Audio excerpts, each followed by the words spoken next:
On m'a toujours dit qu'investir, que la bourse était risqué, mais ce que personne ne m'avait dit, c'est que de ne rien faire, c'est encore pire. Rester assis, à rien faire avec ton argent, clairement, c'est comme voir ton futur fondre lentement sans t'en rendre compte.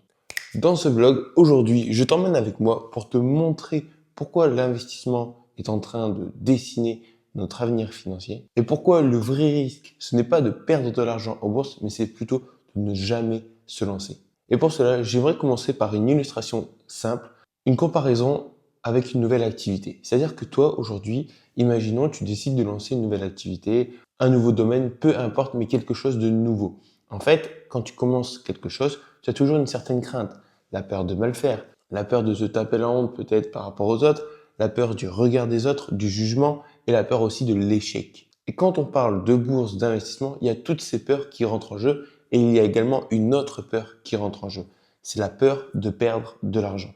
Et c'est totalement concevable parce que tu investis de l'argent réel. Personnellement, je n'ai jamais eu réellement ce problème de peur de perdre de l'argent, même si justement à mes débuts dans l'investissement, j'ai fait un peu n'importe quoi et j'ai perdu pas mal d'argent.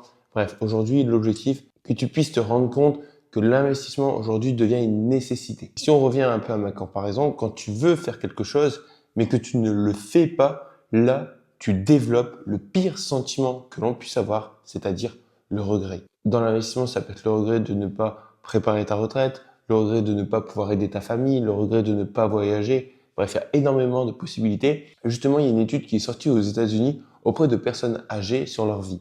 Et cette étude, elle exprime que plus de 80% des personnes âgées ont un sentiment. C'est celui du regret. Le regret de ne pas avoir fait ce qu'ils voulaient par manque de peur. Donc si toi aujourd'hui tu n'investis pas, c'est peut-être que tu ressens cette peur au moment de vouloir investir, de mettre ton argent en jeu pour faire croître ton patrimoine sur le long terme. Et c'est compréhensible parce qu'encore une fois, la bourse n'est jamais sûre, tu as toujours un certain risque.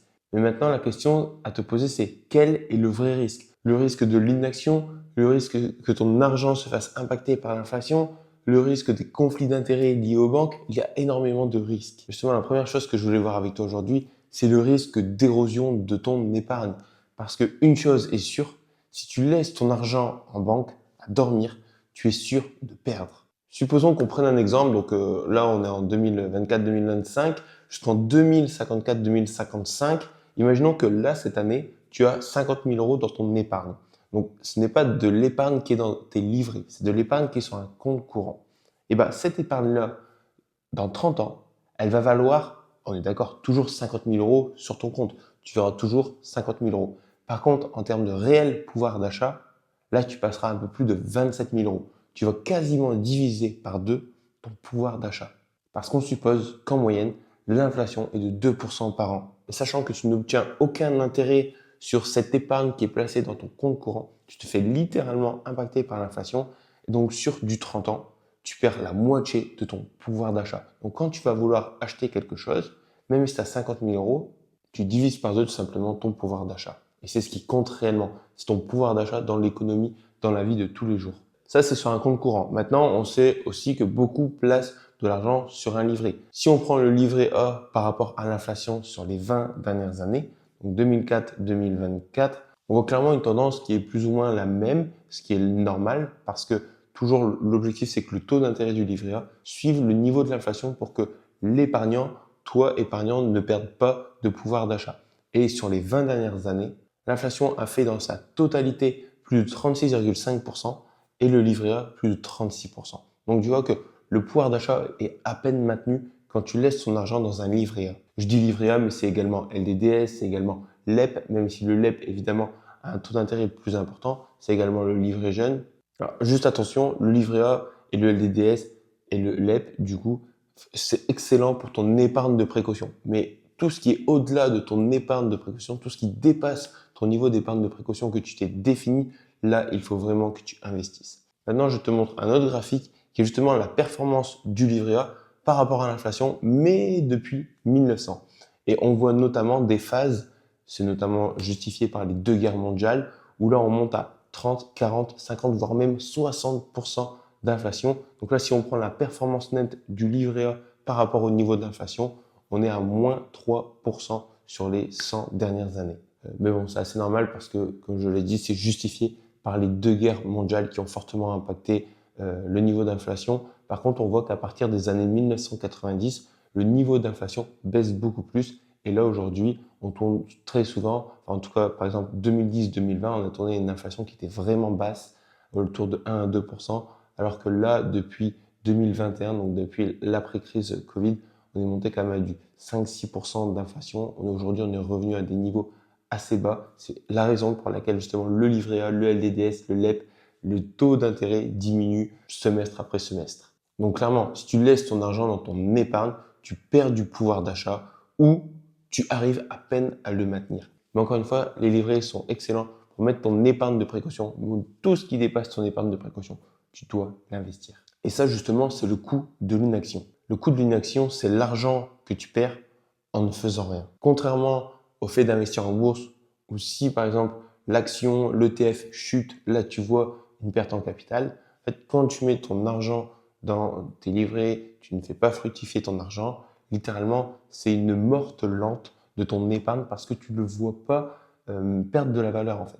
Donc, c'est une érosion lente et silencieuse de ton pouvoir d'achat, de tes opportunités et même de ta liberté ou de l'évolution de ton patrimoine futur. Ce que tu dois comprendre, c'est que chaque mois, chaque année où tu n'investis pas, tu laisses passer la magie des intérêts composés et tu t'éloignes de tes objectifs financiers. Justement, en parlant des intérêts composés, j'avais fait une vidéo complète dessus la semaine dernière. Je te mets le lien en description. Comme ça, tu pourras visualiser cette vidéo qui est vraiment importante pour comprendre la puissance d'investir mensuellement, d'investir et de commencer le plus vite possible. Et ton coût d'inaction, on peut le comparer directement avec un ETF simple, le plus basique, le MSCI World, donc qui est le plus grand ETF mondial avec toutes les plus grandes actions du monde des pays développés, vs le livret A. Sur les 30-40 dernières années, le MSCI World a une performance moyenne historique de 7% par an. Encore une fois, les performances passées ne prédisent pas que les performances futures seront les mêmes, mais voilà, c'est déjà un bon indicateur. Et par contre, le livret A, lui, il tourne autour de 2% par an. Supposons maintenant que tu investisses 250 € par mois sur une base de 30 ans. Avec ton livret A, tu auras atteint un peu plus de 100 000 €, alors que justement avec le MSCI World, tu seras à plus de 300 000 €. Donc là, même sans avoir de connaissances, de compétences approfondies dans le monde de la finance, et juste en investissant sur un ETF MSCI World qui reprend tous les actifs, une grande partie des actifs du monde des actions en bourse, littéralement, tu auras multiplié par 3 ton capital qui dormait dans tes livrets tout en le faisant fructifier en bourse. Donc ça, c'est extrêmement important. Et là, tu joues sur le fameux levier des intérêts composés. Et autre élément que tu pourrais te poser également, c'est te dire, OK, moi je veux investir, mais ce n'est jamais le bon moment en fait pour investir. Cependant, sache une chose, le marché, lui, ne t'attend jamais et continue de se développer. Car tu investis dans la croissance économique d'un pays, dans la croissance économique d'une région, du monde ou même d'un secteur en particulier. Donc sur le long terme, normalement, si tu investis dans une croissance économique, l'objectif c'est quoi? C'est toujours de continuer de se développer, d'apporter de la valeur, de créer de la richesse, de croître sur le long terme. Ici, je te montre le graphique du S&P 500 et là, combien de fois tu aurais pu te dire que c'est trop et que tu n'aurais jamais investi, que tu aurais attendu une baisse. Tu as, ok, les années 99-2000, même si on est au point haut, même s'il y a une baisse, bah regarde par rapport à aujourd'hui, on est beaucoup plus haut. On a également 2006-2007 et ensuite la forte hausse. Tu aurais pu te dire, ah non, c'est trop pour investir en 2011, ah non, c'est beaucoup trop pour investir en 2013-2014, ah non, c'est beaucoup trop pour investir en 2016, c'est beaucoup trop quand on est en 2019, c'est beaucoup trop quand on est en 2021-2022. Bref, en fait, tu peux toujours trouver des excuses pour te dire, le marché est trop haut, je vais attendre que ça baisse, mais au final, voilà, le marché ne t'attend pas et il continue à se développer.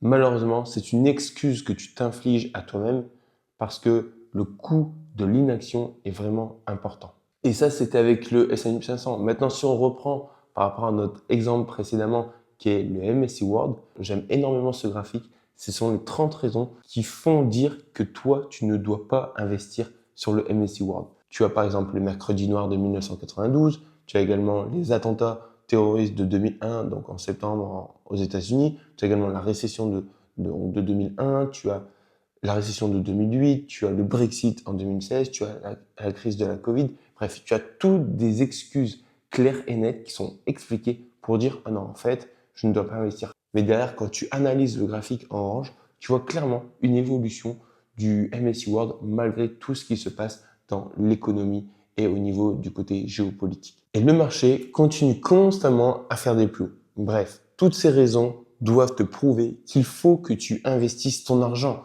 Et pour cela, tu dois surpasser tes craintes et également tes peurs. Et tu te remercieras plus tard profondément d'être passé à l'action pour réellement construire et bâtir un avenir financier qui est beaucoup plus serein pour que tu puisses justement atteindre tes fameux objectifs personnels. C'était une vidéo assez courte, j'espère qu'elle t'aura aidé et c'était important de te partager cette vidéo parce que on épargne, mais à un moment donné, une fois que tu as mis ton épargne de précaution, il faut que tu investisses. Et combien je vois de personnes qui ont 15, 20, 30, 40 000 euros dans leur épargne basique alors que ton épargne de précaution, ça pourrait être autour de 8 à peut-être 10 000 euros maximum. Et derrière, investis ton argent, investis-le. Donc voilà, et donc si tu ne veux pas être comme 90% des gens qui regrettent, il faut que tu commences vraiment à t'éduquer sérieusement et à faire tes premiers pas en investissant sérieusement sur toi et en investissant simplement. C'était Emilien, ton éducateur en bourse. Prends soin de tes finances et justement, commence à arrêter d'épargner et puis commence à investir. Puis prends soin de tes finances et je te dis à la prochaine pour une next vidéo.